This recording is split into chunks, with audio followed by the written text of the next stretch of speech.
Lorsque le navire sombre dangereusement, John, jeune étudiant de 17 ans, décide de sauter du bastingage à 4 mètres de hauteur dans une mer à 0 degré, en compagnie d'un ami qu'il ne reverra plus. Il ignore que sa mère est déjà dans une chaloupe. Quant à son père, second vice-président des chemins de fer de Pennsylvanie, son corps ne sera jamais retrouvé. Le froid était horrible. Sous le choc, en atteignant l'eau, mes poumons avaient expulsé tout l'air qu'ils contenaient. Je descendis au fond très loin, virevoltant en tous sens. Je me mis à nager dans une direction qui me parut être celle qui m'éloignerait du navire. Je parvins à la surface, les poumons en feu, mais sans avoir avalé une goutte d'eau. Ma montre s'était arrêtée et indiquait 2h22. Une sorte de halo entourait le paquebot qui se dressait dans la nuit, comme s'il était en feu. Je le regardais. Je ne sais pas pourquoi, je restais sans nager, fasciné. Le froid et la fatigue commençaient à se faire sentir, mais mon gilet de sauvetage maintenait ma tête et mes épaules hors de l'eau. Soudain, toute la structure du navire parut se scinder en deux et exploser. La seconde cheminée se souleva dans un nuage d'étincelles. Je crus qu'elle allait s'écraser sur moi. Elle s'abattit sur l'eau, me manquant de 6 ou 9 mètres. Les remous provoqués par sa chute m'entraînèrent au fond, encore plus loin. Je me débattis à bout de force. Je remontai à la surface, les bras au-dessus de ma tête pour me protéger de tout ce qui pourrait me blesser.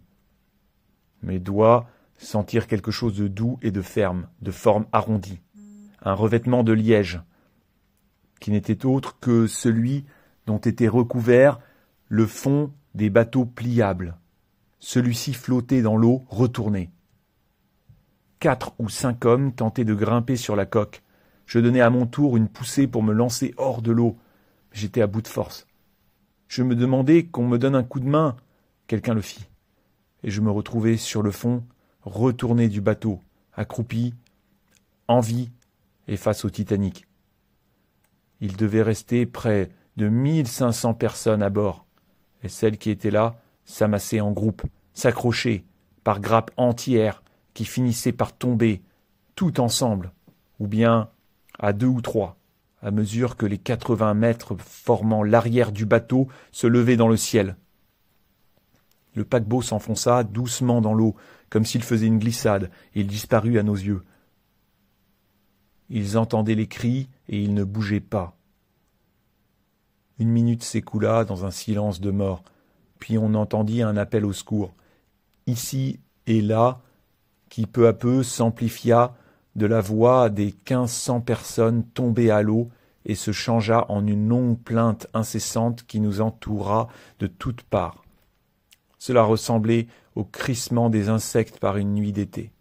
Ce cri terrible et continu se prolongea entre 20 et 30 minutes, pour s'éteindre tout à fait, quand plus personne n'eut la force de résister davantage à l'eau et au froid. Les canots, à moitié remplis, que nous voyions à quelques centaines de mètres de nous, ne firent jamais demi-tour. Pourquoi ? Cela restera toujours un mystère pour moi. Je me demanderai toujours comment un être humain a pu ne pas répondre à ces cris. On dit qu'ils auraient craint d'être submergés par la multitude des gens qui se débattaient dans l'eau. Le plus déchirant dans cette stratégie, c'est peut-être cela, que des bateaux, qui n'étaient qu'à moitié remplis, ne viennent pas secourir les malheureux. Ils étaient là, à 4 ou 5 mètres de nous. Ils entendaient les cris, et ils ne bougeaient pas. S'ils étaient venus, des centaines de gens auraient pu être sauvés. Personne ne peut expliquer cela. Nous étions 25, sur notre coque retournée, nous flottions très bas sur l'eau.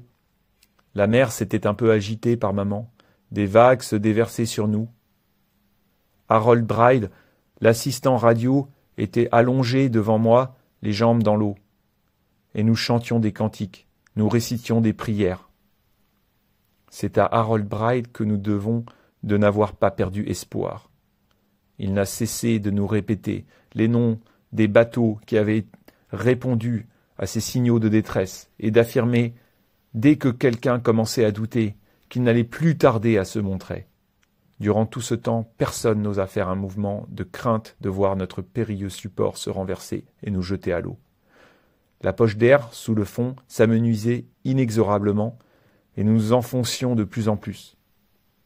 Mais comme prévu, quelques instants avant 4 heures, nous aperçûmes à l'horizon les feux de tête du mât du Carpathia. Nous lui fîmes une ovation.